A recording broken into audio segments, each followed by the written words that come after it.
What's going on, investor family? Listen to the Stock Market Tour Guide podcast where I help you navigate the uncertain world through the stock market. I'm your host, Stock Market Jay, and I'm here to say today, bring you the news you can use, the regular fundamental analysis, helpful insights, tools, and strategies.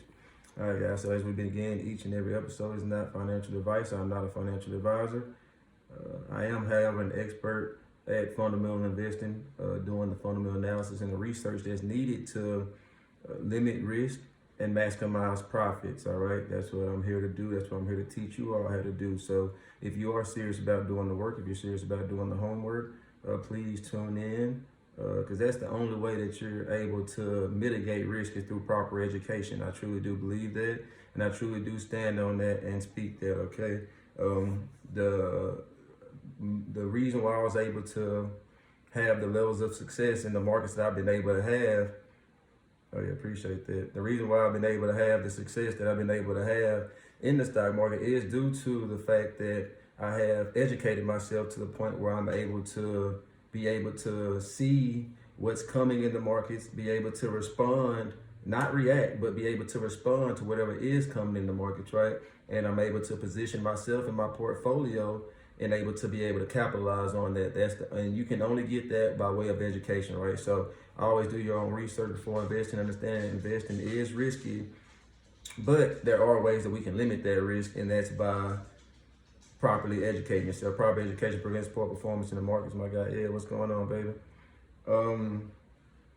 So right now we're gonna be let's break down some Apple, let's break down some Tesla, let's break down some markets. Been a lot of good stuff going on here in the markets lately. I want to kind of touch on that. Apple did come through with the new savings account, and they're gonna have a 4.15% interest on this account. Okay, and this is gonna be something exciting right here. Because your average account yields about 0.035%, right? 0.35%. And what Apple is doing, they're actually creating a space to where people can come get yield. Right now, people are chasing yield. Right now, it's all about yield in the markets right now because, for one, people don't trust the banks. So Apple is capitalizing on that. They're capitalizing on people's mistrust of the banking system, right? Since the regional banks have been in a bit of turmoil, SVB collapsed, and then a couple of banks overseas. Right now, Apple is actually capitalizing on that fear. So if you have a big brand like Apple who has 1.8 billion with the B users, that is able to, they have all these users in the ecosystem, right? Banks don't typically have this type of rapport and this type of clientele that someone like Apple has, right? Banks don't usually have 1.8 billion people in their ecosystem. You know what I'm saying? They don't have that. Apple has a solid foundation. They have a solid competitive advantage, or a moat, if you will, that allows them to have access to this amount of people, right? They have access to an abundance of people, and this is only going to strengthen what they're looking to do. So banks don't typically have that. Apple has $50 billion in cash on their balance sheet. Banks don't typically have that either. So Apple has the wiggle room to be able to play this type of game, right? Apple is definitely positioning themselves to be a big time player. I look at Apple as they're looking to position themselves, in my opinion, to be the next Goldman Sachs. But however, they're partnering with Goldman Sachs on everything they do because, of course, as we know, the banking or financial sector is highly regulated, and Apple wouldn't be able to, they would have certain restrictions on their regular businesses that they do have if they were to get into the banking like that. So they do have their fingers in fintech, healthcare, retail, and they're making big waves. So right now, Apple, of course, you had the Apple Watch going on. The Apple Watch tracks data, tracks health data, so it's only right that they get into the healthcare sector. And by 2024, they're expected to be offering health insurance, right? So right now, let's just go ahead and kind of get into the logistics of it. So the only way that you can get the Apple Card, the Apple Card savings account, is going to be by way of opening an Apple account. An Apple credit card. So you have to have an Apple credit card.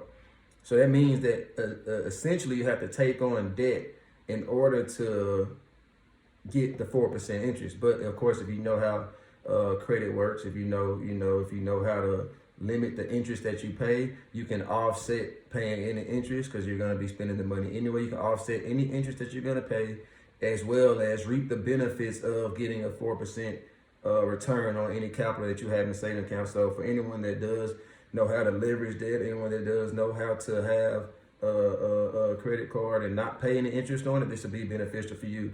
If you haven't achieved the financial habits that you need, I wouldn't advise taking on debt just to get 4% interest. There's other ways you can earn 4%. Of course, bonds, T-bills, government bonds. That's a great way to do it right now. And me personally, the shorter the better. The shorter term bond, the better. People are chasing yield. So as you know, as interest rates go up, the yield curve on bonds go up, but bonds do become more risky, especially since the U.S. is having a debt ceiling crisis right now, right? So the U.S. is pretty much maxed out the amount of debt that it can take on from the government, from the Fed. So the Fed, what they do is they print the money, and then they buy government bonds. The government can't print any money. The government they're very regulated with their monetary policy, so they're not able to just come out and throw money into the atmosphere, right? So the Federal Reserve, they actually have to print it. The Mint, they print it, and then they buy government bonds, and that's how these two systems work hand in hand. They actually need each other. It's mandatory. They have to have each other in order to be able to keep everything flowing, right? They need each other. But here's the thing.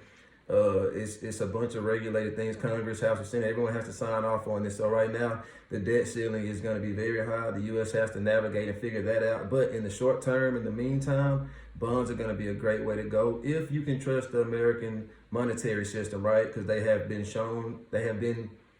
shown to be untrustworthy at times. I've seen instances where businesses or individual people can run because essentially America is just a big corporation, right? It's incorporated, it's a business, but it's not a properly run business, right? They don't have the best business savvy people running America, right? So like I said, bonds are going to be a way to go. T-bills, they're going to be Warren Buffett actually buys them every Monday. Okay, Warren Buffett buys T-bills every Monday. They're giving about 4.8% interest right now, which is a great way to go. Money market accounts is going to be invested. It's another form of investing in a debt. Right now, as interest rates go up, debt, of course, becomes more expensive. But like I've been saying, the best way to capitalize on that and be able to make money from that is by investing into debt, right? So you just following the money, essentially.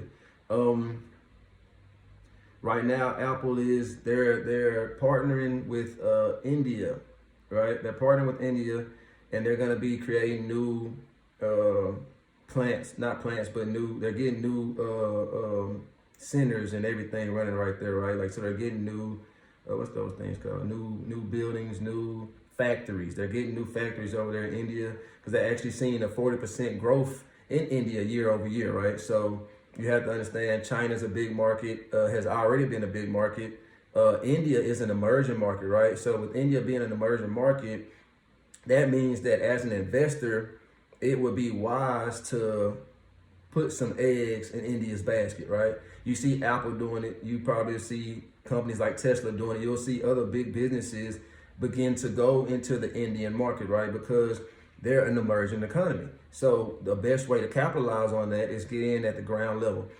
Back when China was still emerging, you had a bunch of businesses investing over there, putting companies over there, putting, they're investing in that economy, right? So as investors, it only makes sense for us to be able to find ways of, okay, how can I invest in the Indian economy?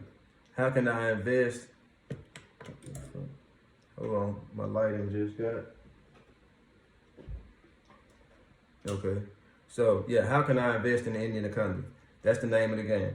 How am I able to capitalize on the emerging markets that's over there on that part of the world and that part of the country And then that allows you to be able to position yourself in advance, right? The name of the game is to be early. In the stock market, you want to be early, right? In business, you want to be early. Anything that you do, you want to be early. That way you can capitalize on all the upside. If you get in on the ground level, if you get in when no one else is looking over here, if you get in when things are starting to bubble, then whenever it finally balloons and it pops, then guess what? You get to eat greedy, right? That's the name of the game. So Apple is opening up new factories in India. Like I said, they've seen a 40% growth year over year, from 4.1 billion to 6 billion in sales, right? This is with the B.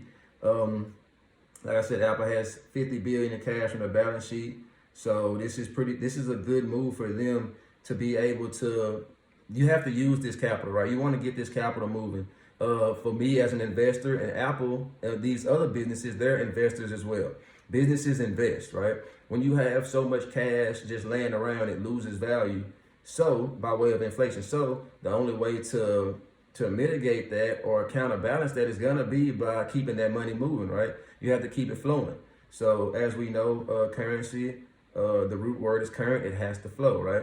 So if you can figure out a way to get that money moving, keep that money flowing, you can be able to keep that money growing. That's why people invest in other businesses. People invest. That's why banks invest that cash they have sitting around, your cash that they have sitting in their banks. They invest that up to each dollar up to 10 times, right?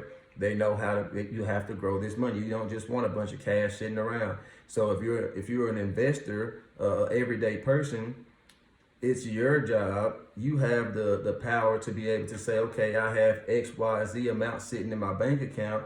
How can I get the most out of my dollars? If you already have your emergency savings lined up, if you already have, stability in your financial situation, all the money that you don't need should be working for you to get a return on it. But here's the big but. You don't want to have money working and you're uneducated, right? You're not gonna get a return on that money. If you have money working for you, have money in the markets, and you don't know what you're doing, you're gonna lose money. It's no way you can make money in the markets by way of speculation. Okay, it's impossible. The best thing for you to possibly do is going to be to educate yourself on proper investment practices, and then your extra capital, you get that working for you, or you invest in your education. And education is going to be another great way to invest. That's how you're going to grow your knowledge, your information, right? You got to pay for that access. So invest in your education. That's going to be a good way to take you to the next level. Right now we're going to have, let me see where we at. With interest rates going up right now, of course, as we know, investors are chasing yield. Apple found a way to become the bank, okay? As margins are higher for services than the products right now. So Apple actually makes more money from services, okay? They don't, the product side of things it's up and down because you have supply chain restraints, right? You have to actually make the hardware. So as inflation is going up, you have the cost of goods are going to be going up as well. So that means that their margins are going to be decreasing unless they raise their prices. Apple does actually have the pricing power, but they kept their prices relatively shallow for the most part, which is good for consumers. Their PCs actually seen a 40% decline over the last year. And that didn't hurt them one bit because guess what? Their services that they offer is what allows them to increase margins and have more wiggle room when it comes to the products that they offer. And here's why. With services, it allows you to create money out of thin air, essentially, right? So if the people that buy iTunes, the people that have iTunes subscriptions, you're paying $10 to listen to music, okay? The people that need the extra storage space because they take a lot of pictures, they record a lot of videos, things like that, you're paying $3-4 a month for that, right? And the Apple TV, those subscriptions, they're getting ad revenue from things like that as well, right? They actually, Google pays them $8 billion a year to remain the #1 search engine in the world. These are services that Apple is offering. So if you're offering services that it doesn't cost you too much overhead, it doesn't cost you too much money to create these services right here, that's how you're going to increase those margins and you decrease that overhead, and now you're actually able to create money out of thin air. That's why subscription-based models are so good. That's why a lot of businesses are moving towards subscription-based models, right? And if you can find a way to get into that space with whatever you're doing, that's going to be beneficial for you. Apple has found a way to capitalize on that movement, right? Everyone has to understand that a bigger player as Apple is, they're able to create money essentially from thin air because people are going to continue to consume these services as well as the products, right? So that means they just have more wiggle room to be able to produce things like this. So that's just another thing right there. Let's move forward a little bit and get into Tesla.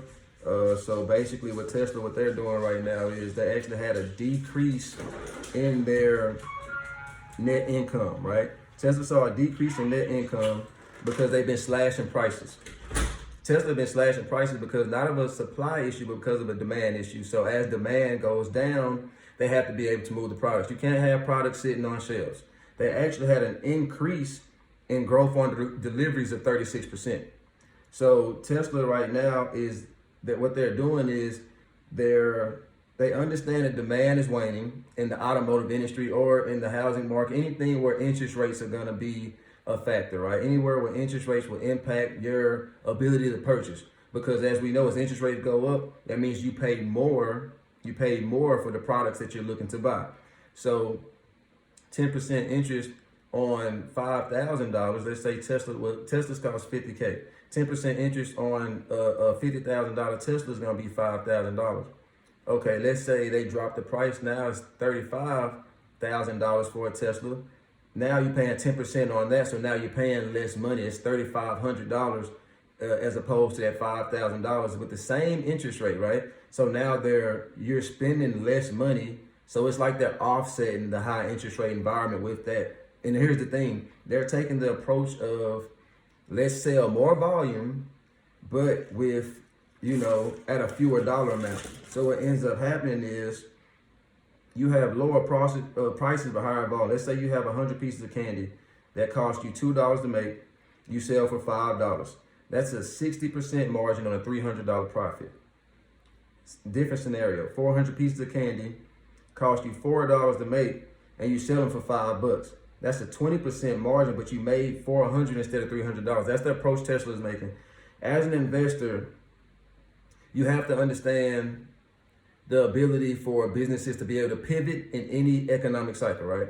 You have to understand the ability to pivot, okay? CEOs, that's why management is such an important factor in a business's success, right? Having a great CEO, a CFO, COO is so important because you have to be able to make crucial decisions that can either make or break your business, but you have to do it at the drop of a dime. You have to be able to do it with the economy. So as the economy changes, your business model might have to change. As the economy changes, different geopolitical factors arise, right? Like when the war in the Ukraine started.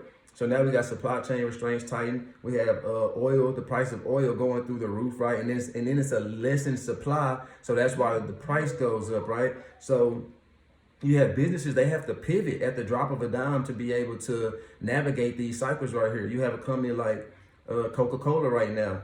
They actually just had an increase in their sales, 11% increase. But here's the thing, they raised their prices 5 to 10% over the past year. Consumers are still buying. They're not complaining about it. And Coca-Cola's margins have actually increased because right now we're in a sort of a deflationary environment. That means their prices are beginning to come down. But Coca-Cola's prices are actually still relatively strong, so their margins increase. So now they make more money. So increased margins means increased profits, means increased earnings, means, a higher valuation for the business. They found a way to navigate the economy. You have to have a product that's in demand. You have to have products that are household products. You have to have services that people don't want to do without. You have to have what they call a distinct competitive advantage or a moat, right? Or you won't be able to keep up. If you don't have these advantages, then you're gonna lose money. Margins will begin to decrease, sales will begin to decrease, revenue will decrease, profits will decrease, and then guess what? When earnings come out, because you gotta report earnings every quarter. When earnings come out, guess what? It's gonna negatively impact your stock price to the downside. And when that happens, your investors lose money. Okay? When that happens, your investors lose money. And when investors lose money, they become unhappy. And guess what? Now you have the management team has to answer questions about why am I losing money? Because the whole purpose of investing into equities, which are stocks, the whole purpose of investing into equities is to get a return on your money. That's why companies do share buybacks. That's why companies pay dividends. And that's why companies reinvest their money into the businesses by not paying a dividend in order to return that equity to shareholders. That's the whole purpose of investing, is to make money. If businesses stop making money, or if their money flow slows, then that means growth slows. If growth slows, that means that their stock price is gonna stop. It's gonna lose steam, and it's gonna go down in value. If that stock goes down in value, you're gonna start losing equity. Okay, if you start losing equity, you're gonna be an unhappy shareholder. That's why it's so pivotal. That's why it's so important to make sure that you're investing into businesses that are growing. For businesses growing its net income, for businesses growing its free cash flow, for businesses growing its operating cash, they're growing earnings, profits, revenue, things like that every single year, quarter after quarter. That lets you know you're investing into a strong business. If those numbers grow, that means that a business is growing. If a business is growing, that means its stock price is growing. If its stock price is growing, that means you as the investor, your money is flowing. That's how it works, okay? So that's how we want to play this game. Right now is going to be, you have to understand, growth is going to be slowing. Earnings have slowed relative to last year. They are ahead of what analysts thought they were going to be. You're still going to see a bunch of turmoil, I'm going to call it, in the markets, in the financial markets, due to a lot of, you're going to have a bunch of geopolitical factors going on right now with the BRICS nations, right? It's a lot of uncertainty with the dollar. You're going to have a bunch of economic factors impacting businesses right now. Supply chains are opening up back up slowly. FX volatility is not as big as an inhibitor as it has been in the past in terms of the exchanging the dollar for any other currencies. It's not that much of an issue anymore, but it still is looming overhead. These are a bunch of headwinds that businesses are facing on a macro and microeconomic level that companies still have to navigate through. But here's the thing. Great businesses grow in any economic cycle. Great businesses grow in any economy. Great businesses grow no matter what's going on in the world around us, right? So different things that will impact businesses, like I said, geopolitical factors, different macroeconomic factors, different monetary policies, things like that. Like I said, with the debt ceiling, things like that. These will all impact businesses. A high interest rate environment impacts businesses. Guess what happens when interest rates go up? Things mess up. Okay, when interest rates go up, things mess up. Why do you think every time they raise interest rates, some tech company start cutting employees, right? They start laying off staff. That's because it's harder to keep staff when you're looking, because a lot of companies have debt. A lot of companies use debt to grow. Okay, a lot of companies use debt to go. It's called leverage. They use other people's money. Don't get me wrong. Apple has $50 billion on their balance sheet. This is Apple. Apple has $100 billion in debt. Apple is $100 billion in debt. Don't get me wrong. They're delevering. They were $120 billion in debt last year, and they've reduced that down. They're delevering, but they understand that if I want to be able to grow, I have to take on some form of debt, short-term debt, long-term debt, whatever it is. You have to take on debt if you want to grow. Why do you think companies go public? When a company goes public, all that is them taking on money from the investors that believe in them to use that money to grow and to expand.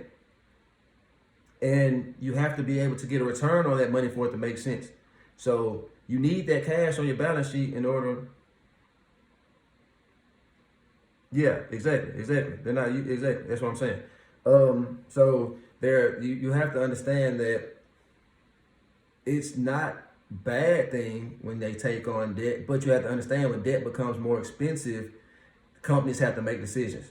So a great way for companies to keep their margins nice and healthy, a great way. Yeah, I have. I actually did some when I was day trading a little bit.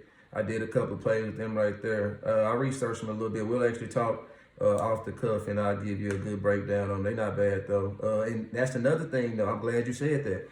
when you emerging markets, emerging companies, emerging industries, you want to make sure that you get in on the ground level, right? You want to make sure that you're able to get in when everything hasn't caught up to that. Because once the markets catch up, once the big institutions catch up, once the hedge funds catch up, once your neighbor starts telling you about this company, that company, it's probably too late, right? The money has probably already been made, and you're probably getting in a little too late, right? So when you find out about these wonderful businesses, you do your due diligence and you do your fundamental research, you see that it's a great opportunity, you have to pull the trigger and you have to go ahead and jump in on that.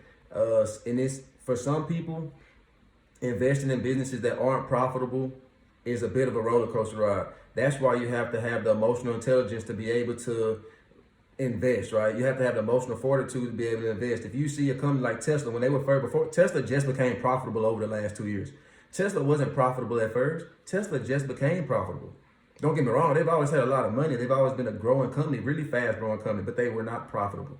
And when they weren't profitable, guess what? Investors were going on a roller coaster ride. But those that stayed invested, they're up 1,000%, 2,000%, 3,000% on their invested and on their initial investment. That's why emotional intelligence is so important when you're investing into the financial markets, because when things happen, when that short-term noise is going on, when it's looking like things are gonna plummet and just kind of like go to zero, but you know for a fact that this business is growing. If you have, let's say you have, for example, if you have a company that is growing 50% a year, they're growing they're growing their cash on their balance sheet every single year, they're paying down their debt every single year. These are the signs of a wonderful business. But that stock price can just keep going down and down and down, and you won't even know why. But you have to understand that this is an amazing business. They're a growing business, and once the stock actually catches up to the business's fundamentals, it's gonna boom. Warren Buffett was quoted saying this: sometimes a stock's price can become detached from a business's fundamentals. You can have a growing company, you can have a wonderful company, you can have an amazing business that's growing its cash, it's delivering, it's paying off debt, or it doesn't even have debt, and it's just growing 50% a year, 30% a year, 70% a year, and the stock price not reflect that. The valuations can be super low. The price to book value, price to sales value, the price to earnings, and the actual stock price can be selling at minimums. But that's good. That's what you want as an investor. That's how you get the most bang for your buck. You buy super undervalued businesses and you hold them until they reach their intrinsic value or until they become inflated. And then, of course, now it's decision time. Okay, do I want to keep holding on to this business? Because I have a similar story. I was holding on to Exxon. 2 years ago, I bought Exxon at around like $60. The stock jumps up to $80. I'm like, yeah, this is cool. Like I don't really see the company growing any more than this. Let me go ahead and now let me sell. Let me take some profits, right? Boy, was I mistaken. That price shot up to like $100-something. Like just over time, the best thing that you can do, unless the narrative changes, unless the story, the reason why you got invested into a company changes. See, the name of the game is to build a story around a business that you feel is worth investing, right? If you feel that this business isn't worth investing, you build a story around it with the numbers, right? Do the numbers make sense? Like I said, the net income, operating cash, profits, revenue, things like that. These are the numbers that you use to build a story around a business. Also, as this company has a strong management team, they have a distinct competitive advantage, a moat, things like that. Do you agree with their business practices, their social practices, and things like that, right? Do they have integrity? You build a story around this, right? This is called an investment thesis. You build a story around this, and then now you make a decision. Now it's time to make a financial decision. Okay, is this company worth investing in? You check all these boxes off, right? You check the boxes. Well, if the company is worth investing into, now you have to see if this company is undervalued. Now it's time to see, is this business undervalued? Like I said, price to book ratio, price to sales ratio, price to earnings ratio. These are three great tools that you use to determine a company's value, okay? Right now, not an ideal portfolio, but a boss portfolio right now, Tesla, Apple, Microsoft, Google, S&P 500 dollar cost averaging of that. That's a dope portfolio. Of course, Tesla, they're run, in my opinion, by one of the greatest CEOs of all time, Elon Musk. He's a genius. He's like the CEO whisperer. He knows how to make money. He knows how to, build a brand and to become profitable, right? He did it. He did it with Tesla. And here's the thing, a lot of people don't know. Elon Musk didn't start Tesla. Elon Musk spotted an opportunity in Tesla, bought into it after he sold PayPal, bought into it as a majority shareholder, and then he started implementing and putting his stamp on everything else. Genius move. As we know, Elon Musk is planning on having the Tesla. They want a $25,000 version of that car on the road to make it more affordable. And that means, because they are doing the things to make lithium batteries more affordable for themselves to produce. And they're going to have whatever technology that they're using to be able to produce cheaper vehicles. Of course, the Cybertruck is set to launch this year. It's just a bunch of major things going on. Of course, motorcycles, things like that. They're ushering in the new generation. I promise you, Elon Musk will make us live like we're in the Jetsons, right? Apple, oh my goodness, Apple. Probably the best company of the last 10 years. Probably the strongest company of the last 10 years. Everything that they're doing is just amazing. Everyone uses their phone. Everyone uses their phone. One of the devices I'm quoting on is Apple. I'm pretty sure a lot of people that are watching or listening to this have iPhones, or people that everyone that has an iPhone. Everyone uses iPhones, right? Everyone uses them. They're not going anywhere. They're here to stay. And then, of course, the different ways that they're integrating into fintech.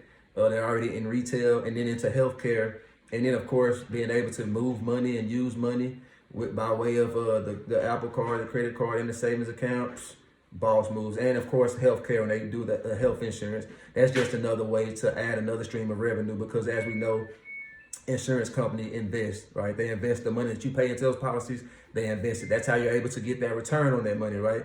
And if they're smart, as the interest rates go up, then the return that you get on your money will go down, so that way they're not trying to keep up with the economy. They can bring the payouts down to where they're at, right? Microsoft. Everyone knows that ChatGPT is the future. Everyone knows that ChatGPT is the future. Everyone knows that AI is the way to go. Well, Microsoft has partnered with ChatGPT. Microsoft is going to be a part of ushering in that new way of business, right? Here's the thing that a lot of people don't know. In the year 2000, 10, 20 years ago, Microsoft was a top 5 business. Here we are 20 years later. You can Google this. Microsoft is a top 5 business, right? So you have a company with this type of longevity. They're ushering in the new era of technology, or they're partnering with the people to do it. It makes sense, right? Google. They paid Apple $8 billion to be the #1 search engine in the world. They own YouTube. Businesses operate using Google. They use Google SEO to gain that awareness. They have the advertising space pretty much wrapped up. They have all of your data, because everything that you do on YouTube, everything that you put on Google, guess what? They're just using that data. I'm not going to say they're using it against you. They definitely use it to keep your eyes on there, right? And then, like I said, any platforms, like I always say, any platforms, any businesses whose business model is for other people to make money, you can't go wrong with it. So YouTube. Content creators make plenty of money on YouTube. They make plenty of money on YouTube. Amazon. People come to sell that they have stores, right? They have e-commerce stores on there. Amazon's a middleman. Any platform where someone can come make money is going to be where you want to put your money as an investor. Or if you have the skill set, if you know how to do it, get into that business yourself, right? And take part in it and earn a return on your energy like that. S&P 500. It's basically a conglomerate. 500 of the world's largest businesses, all grouped into one pool. You can't go wrong with that, right? It's annualized over the last 30 years, a 10% return per annum, annually. You can Google this right now. S&P 500 will guarantee you a 10% return annually. I'm not saying every single year is going to be 10%, but it annualizes right at that. So one year might be 6%, another year might be 16%, one year might be 8%, another year might be 18%, but it annualizes at 10%. And you get paid a dividend, right? So this is the way you want to go. In my opinion, these are the only stocks you'll ever need. Ever. Until something else comes along. If you want to do some Amazon, some Meta, I believe in Mark Zuckerberg's vision. God knows what he's doing as far as ushering in. He changed the way that Meta, so Mark Zuckerberg, they changed the way that the world communicates. Meta owns WhatsApp and they own Instagram. Okay, they own WhatsApp, they own Instagram. You know, the metaverse, you know, they're ushering that in, right? I believe they'll be the first ones to usher in the metaverse. And then they got $40 billion on the balance sheet. Like, what? Who wouldn't invest in a company that with that much money on their balance sheet? Like, that's the name of the game. Right now, stocks are still undervalued. Stocks are still undervalued right now. Okay, stocks are still undervalued right now. That's the beauty in this right now. So it's not. Don't get me wrong. Apple is trading at $160 right now. A few months ago, at the beginning of the year, they were selling 130. The best time to plant a tree was yesterday. The next best time is today. That price to sales, that price to book, that price to earnings are still relatively low. They have a large ceiling that they have to reach. Here's the thing. I want you to take this with you. I want you to understand this, and I want you to internalize this. The best thing you can do as an investor is to stay invested. Let me say that again. The best thing that you can do as an investor is to stay invested. Time is the best asset that you have as an investor. Time is the best asset that you have as an investor. I was looking to invest in H&R Block last year. I got them in my portfolio now, but last year at the same time that I invested into them was like, I bought this stock probably like in February or March of this year. I was looking at them at the same time last year, right around, tax time. The stock was valued at $25. It didn't fit into my portfolio at the time, but it was valued at $25. Now, fast forward a year later, and this is when everything is down, like comparative, to 2022 when we were in the bull market, right? This is when everything is down. Well, the beginning half of 2022, I'm sorry. This is when everything is down. The same stock that was trading for $25, guess what it's trading at now? $35, $36. That's just time. The price is gonna go up with time regardless. Yesterday's price would never be today's price. It's gonna always go up. So time is the greatest thing you can have in the markets right now. Okay. Tesla stock, Apple stock. Go look at how much their stock was 10 years ago. Right? Go look at what Apple stock was 10 years ago and look at what the price is now. Time is your best asset when investing into the financial markets, right? Time is the best thing you can do. Time is the best thing you can have to be invested and to stay invested. Your stock will grow. I promise you that. Go look at Apple's share price from 5 years ago, from 10 years ago, and judge what it is now. Time. As long as time is on your side, as long as you have, as long as it's a wonderful business, even poor businesses will grow by accident during certain economic cycles. Let me take that with a grain of salt, because as we know, Bed Bath & Beyond has filed for bankruptcy and their stores will be closing in the next 2 months. Okay? The writing is typically on the wall. If you go to certain stores with an investor mindset, the writing is typically on the wall. Take a Bed Bath & Beyond. Everything that they have is typically on sale. Bunch of discounted prices, bunch of slash prices, bunch of deals. People think deals are good. Deals are good, but deals impact your margins, right? Deals impact your margins. The first order of business is to make a profit. If you're not making a profit, you're going out of business, right?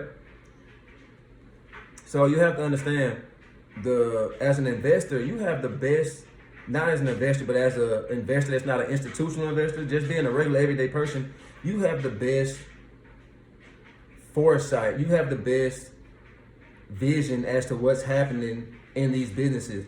I found a business that was worth investing into. Of course, I haven't bought in because the price is overvalued. Not the price isn't high, it's overvalued. Valuations are high, right? Price to book, price to earnings, price to sales, and the stock is selling at a 52-week high. You don't want to buy a stock at a 52-week high or remotely close to a 52-week high. You're playing a losing game, because at that point you're buying high, hoping that it goes higher. You want to buy low, knowing that it's going to go higher. That's the name of the game. That's how you play this game. Buy undervalued stocks that aren't at their intrinsic value, that are selling at a discount, and that will eventually keep moving and growing to the point that you know it's going to be, because you understand that the business is growing. But like I said, as an investor, I'm in Food Line. Recently, I'm in Food Line, and I noticed, like, wow, every single store looks exactly alike. Every single store is up to date on the technological advances of things that are happening. Every single store they're clean, they smell good, the staff looks alike, they're always in uniform. It's well run, right? And they have, pretty decent items in there, right? So I started doing some research. Of course, now I understand they're one of the fastest growing chains out there, and I see why. But I'm the eye test. That's the best thing that you can do. You ever been to like certain stores and it's like a Family Dollar, for example? They're usually like kind of beat up, tore up. You know what I'm saying? They're not really, things are kind of in disarray, things like that. I mean, that says something, right? But then you have a spot like Cracker Barrel or Wingstop, right? And you got when you go in there, every business is the exact same. They all look the exact same. They all, all the food comes out the exact same. Everything is pretty much up to par as far as like what you want from a consumer perspective, right? When you go to your favorite restaurant, I'm pretty sure you can go to that restaurant in any part of the world and it's a good chance it looks exactly how the one was in another city, another state, right?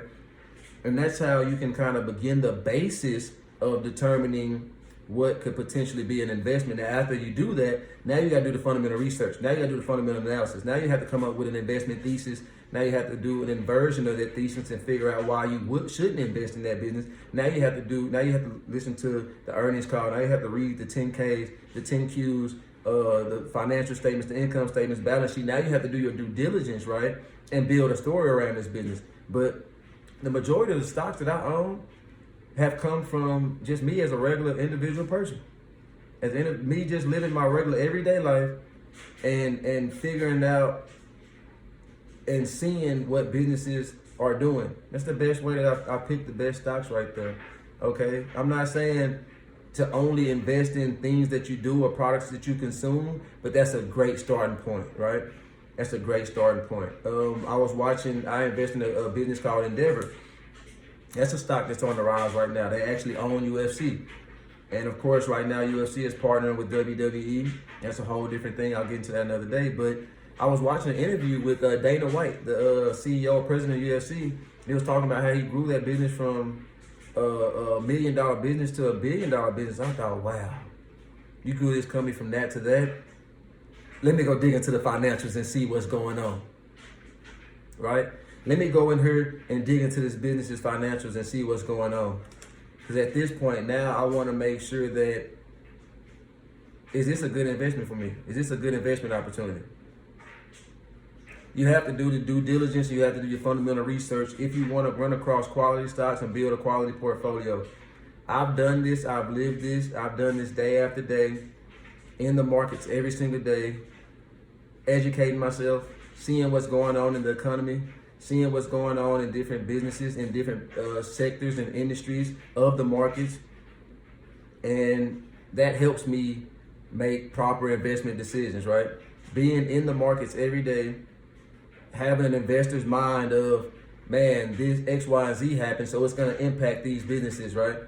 And that way I'm able to respond to what happens in business and not react. A lot of people will see a price of their stock that they own drop 10%, 15%, 20%, and they're running for the hills. The only way you lose money while investing is if you close a position. If you own a stock that trades at $20 and it drops down to 10 because of a decline in the economic cycle, being in a high interest rate environment, right?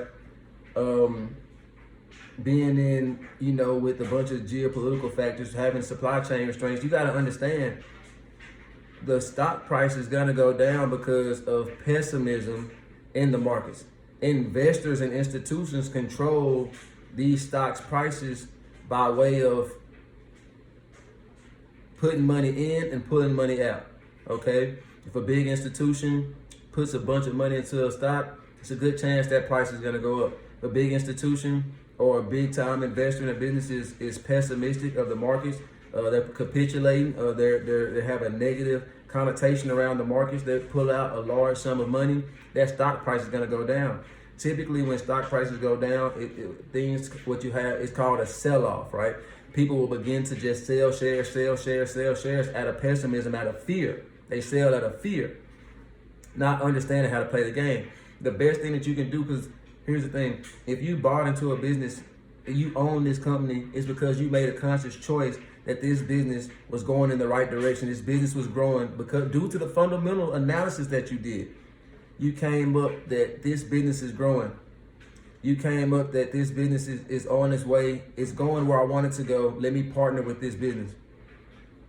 If you know for a fact this business has been growing for the last 15 years, this business has been growing 15% for the last 10 to 15 years. If you know this, you understand this, why would you sell because the stock price went down 15%, 20%? I had some positions that were down 50% more in my portfolio throughout this economic crises that we've been experiencing for the last year. And guess what? The businesses are still growing. And I know this, so I buy more of it, right? It's like, who sits here and goes to the nail shop and they try to give you a discount on your nails and you're like, no, I want to pay full price. That's crazy. Who goes to your favorite shoe store and says, yeah, I want this pair of Jordans that just came out today, they're on a 50% discount, give me full price for them. No one does that. It's like a Black Friday sale in the stock market right now. Stocks are on sale. Like, and here's the thing. You buy a stock right now at 20 bucks, and this is a good growing business, right? It's just because of the economic cycle we're in, the stock price became detached, from its actual business fundamentals. You buy more of that business. What happens is you lower your cost basis and you increase your profits. Because when the price goes back up, you own this stock at 20 bucks, it goes down to 10, you buy more, now all of a sudden you have more shares. So you have 10 shares, now all of a sudden you have 20 because you bought more, and your cost basis just dropped to 15. Now you start making profit at the 15 instead of the 20. This is how you play the game. This is how you play the game. My goal is to teach people how to play the game. If I can teach you how to play the game, you will then learn how to print money in this market. You'll be able to utilize this machine, the American economy, which is run on business. Businesses run the American economy. In other countries, you have governments running their economies. In America, businesses run these economies. If you learn how businesses operate, if you learn how the American markets operate, if you learn how financial markets operate, you will make money in any economy. You will make money on the way up. You will make money on the way down. Okay, my portfolio is up when the majority of the markets are down right now. How am I able to do that? I'm able to find wonderful businesses at the right time, at the right price, and I buy for the right reason, okay? If your whole goal is to just get into this and think that you're gonna get rich quick, you're playing a losing game. You will never, now don't get me wrong, you can make a decent amount of money in a relatively short amount of time in the stock market, but if your goal is to get rich quick, you're playing a losing game, I can assure you that.